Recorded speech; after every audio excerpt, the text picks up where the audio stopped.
Yo, what's going on, guys? It's Mr. Action back at you with another episode of Packed In Action Figure Reviews, where we give you that action that's packed in. And on today's episode, we are going to be taking a look at the Jakks Pacific Sonic the Hedgehog 3 action figure of Sonic from the film that's coming up due to be released this December 20th. And I can honestly say that when I had seen it, I was pleasantly surprised, because generally when I walk into Walmart, I generally do some shopping for other figures outside of my Marvel Legends collection, and I generally always do see action figures of Sonic, but the articulation and the quality of those figures, for some reason or the other, it just doesn't really quite do it for me. So when I happened to stumble across this guy, I was really surprised by, the amount of articulation just from looking at it, and not only that, but the price point as well, for about $14. So really glad that I was able to run into it and I decided to grab it. So without further ado, let's go ahead and get into this review. And here we have Sonic the Hedgehog out of the packaging, and guys, I can honestly say that I was very pleasantly surprised with the amount of fun that I had with this figure. Generally when I walk into the Sonic department in my Walmarts, the figures that I generally see on the pegs are figures that don't really have the amount of articulation, or they don't match up to the kind of quality that I would like to have for a Sonic figure. But after stumbling across this one and really taking a close look at it, I did notice that it had some really nice points of articulation, and the quality honestly wasn't that bad. And when I looked up and looked at the price tag for about $14, I honestly said, man, you really can't go wrong with picking this bad boy up and at least giving him a chance and an opportunity. And for that, I am very happy that I did. Ever since I took this figure out of the packaging, I've had non-stop fun with him, having him posed up. I feel like with the amount of articulation that Jakks gives us, we can really get that personality out of Sonic. And I honestly feel like the Jakks Pacific company is really doing their due diligence by paying attention and taking notes from the action figure collector community, because the execution of this figure really does land well. I would even argue as to say that this is probably perhaps the best action figure of Sonic that we have. You guys let me know what you think, but without further ado, let's go ahead and get into this review. Now, taking a closer look at our Sonic here, one of the things that I was very pleased with was the accuracy of the depiction of our beloved characters. I remember when that first trailer for Sonic the Hedgehog came out and we had got that ugly Sonic, and I just remember the uproar in the community about how he looked. And so, looking at this figure, I am very pleased with, the accuracy of how it looks to, not only the film, but, to our popular beloved character that we have known throughout the years. Now, starting off with the aesthetics of this figure, I am very pleased with how it came out, man, especially for the price point of about $14. Now, taking a look at the aesthetics here, I do like the fact that we do have that furry look. Of course, I'm not really used to my Sonic, being super furry like that, but we do have to keep in mind that this is from, the live action film. So those changes are going to be there, but I don't mind it because it does give the figure some texture, and it prevents it from having that McDonald's flat plastic kind of feel to it. So I am very happy that we do have that here. Now, because of the price of this figure, of course, it's not going to be like your high premium quality kind of figure. I do happen to have some seam lines here on the mouth, on the upper portion of the mouth, if that can be seen there. And I do have it here on the sides of the head, but it's not really a deal breaker for me, because honestly, with the price point, you kind of have to make certain exceptions with certain things. Taking a closer look here at the body, man, we still see here that we have some nice texturing here on his underbelly here, as well as the arms. And one thing that I noticed with the Sonic film is that in the video game, his arms actually match the same tone as his underbelly, so that was something that, kind of threw me off at first, but I'm kind of used to it now, to be completely honest with you. Then coming down here to the legs, we still do get some very nice texturing of the fur, and it came out really, really, really nice. Even here, taking a look at the back of the figure, we still do see the same nice texturing all around, and I honestly really feel like it helps bring out, you know, the figure, and it gives it more of a three-dimensional kind of look. Taking a look here at the gloves, we do see that, you know, we do have some nice wrinkling in there. We do have those nice Toy Biz kind of styled fisted, where you can you know, open it up and close it, and I think that's really cool. We will get into more of that as far as when we go into the articulation, but as far as the aesthetics of this figure, man, I am very pleased with how it came out. Here, taking a look at the shoes, even the shoes, you know, they have texture here and there. We see the socks, and you know, I really couldn't be any more pleased. We even have that small attention to detail there, you know, with that small splotch of yellow there for the tip of his shoes, man. And you know, Jakks really did not miss with, you know, how they wanted to represent this Sonic, and I am very happy, you know, with how it came out. If you guys like the content that you've watched on this channel so far, please do me a huge favor. Please like and subscribe, as it tremendously helps out my channel and the YouTube algorithm. I would greatly appreciate it. Now, as far as articulation, we do have 22 points that was advertised on the back of the box. So that articulation starts here at the top of the head. We do get a swivel, so we can move his head side to side, and we also do get some nice pivoting in there as well. So if you do want to get your Sonic character to express, you know, his attitude and his cockiness, and you know, just the different, you know, layers of Sonic that there is, you can definitely get that going. Now, of course, because of the size of the head, you aren't going to get the best range of motion, but you are still going to get a pretty decent range of motion that I can honestly say is pretty good. He could look up, not really the best, and he could look down quite a bit. So again, not really much there, but you do get that side to side motion.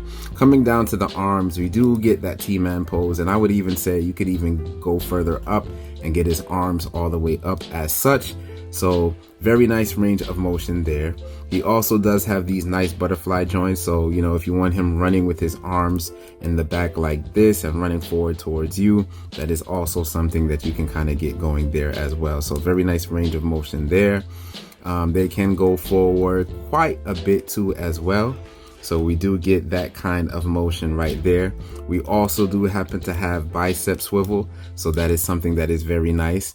And then we also do have single jointed elbows, which go past 90 degrees, which I think works out really well.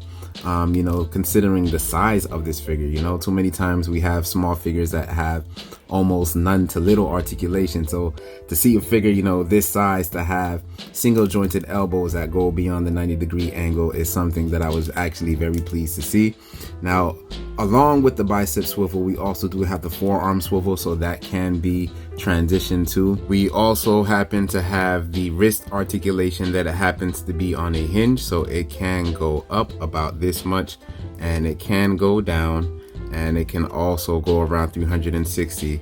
One of the other things with this figure that really surprised me was the Toy Biz articulation in the hands. So with the Sonic figure, you can actually have his hand either open, or with this one, you can obviously see that you can have it closed. And you know, I know some people might look at that and might think that it's a bit outdated, but I honestly feel like it really helps with the poseability factor for this figure, man. You can get some really nice variation of different poses of either this Sonic running, punching, fighting. So the fact that they gave us this option, you know, I think is really nice. And you can also, you know, have your Sonic, you know, character holding things in his hands as well. So I'm very happy that they decided to give us that added point of articulation. Then moving up to the diaphragm, we do have it where it is on a swivel, so we can get it to twist, which is a nice range of motion. Unfortunately, as far as getting him to pivot, we aren't going to get this range of motion going either side to side or forward. So it was kind of pointless that we did have that, but it was still nice because we still can get it to swivel. But I do wish that we did have more of a bend going forward and backward, but unfortunately we do not. Then coming down over here to the legs, we happen to have a thigh cut 360 degrees, which is really nice. For the knees, we do have single jointed knees, but they do happen to go beyond 90 degrees, which is really nice for this figure, man. For the legs, we also are able to do splits this wide, which I think is very decent for Sonic, as he is quite the flexible dude. He can kick up this far far, which I think is a pretty decent range of motion, and we can get him to get his leg this far back. Coming down to his feet, they are on hinges, so they can go down about this much, which I think is a pretty good range of motion, and they can also go up about this much as well. And it also does have some nice ankle pivot. He doesn't have boot cut, but he does happen to swivel at the knee, so if you did want to switch his foot placement, that is another way in which you can do that. So for the size of this figure, I honestly really feel like the articulation is really on point. The articulation is honestly one of the things that really sold me on the figure to begin with, because as I mentioned earlier before, a lot of the figures that I see in the Sonic section of Walmart really just don't do it for me. So to see that we have a very well articulated action figure of this Sonic Hedgehog, man, I'm very pleased with it, and I really couldn't be any more pleased. And jumping into some size comparisons, our Sonic here is about a 5-inch figure, which roughly translates into a 1/18 scale. So if we were to measure this bad boy, he would roughly be about, I want to say about 5 inches from head to toe. So there you go, 5-inch figure indeed. Here he is next to the Jakks Pacific's Mario, and roughly when I think of Mario next to Sonic, I think they're relatively about the same height, but I do believe that the Jakks Pacific's movie version of the Mario would scale roughly a little bit better. And here we have him next to Ken from the Street Fighter line from Jada Toys. And here we have him next to the Marvel Legends Cyclops on the standard Vulcan body. And here he is next to the MCU Marvel Legends Deadpool. So even though this Sonic figure is on a 5-inch scale, and our Marvel Legends are generally on a 6-inch scale, I still feel like it generally works out relatively well. Sonic should be a little bit shorter, compared to your standard human, but as long as my human beings are taller than Sonic, I'm really not going to complain. So I still feel like, he could, work in your 6-inch scale if you really wanted to. That being said, if you happen to have any 7-inch figures laying around, it would actually probably blend in a little bit better. So over there to the right, we also do have the Diamond Select Captain America. And 7-inch scale, I feel like it would fit a little bit better as opposed to your 6-inch. But again, you can still make it rock with your 6-inch if you like. So after all is said and done, I honestly feel like Jakks Pacific is really doing their due diligence by taking notes and paying attention to the action figure collector community by producing a figure such as this that most of us are going to want to pick up and keep. And they really are doing their thing. I really cannot complain with the quality of this figure. Since I've taken it out of the box, I've had non-stop fun with it, from posing it, from action figure photography, from just feeling the sturdiness of the figure. That's another thing that I wanted to mention, was just how sturdy the figure feels. None of my joints feel loose or anything of that nature. I've just had a lot of fun with this figure, man, and honestly, what's the point of having a figure if you're not gonna have fun with it? The playability factor is something that is going to be needed. This figure just checks all of the boxes. It has the quality, it has all the points of articulation that you would want in a Sonic figure to get him in running poses. So, down to the versatility with the hands, to have him holding something or having him having a closed fist, you really can't go wrong with this figure. This figure is definitely a must grab, and so if I had to give it a rating out of 10, I'd give it an 8.5.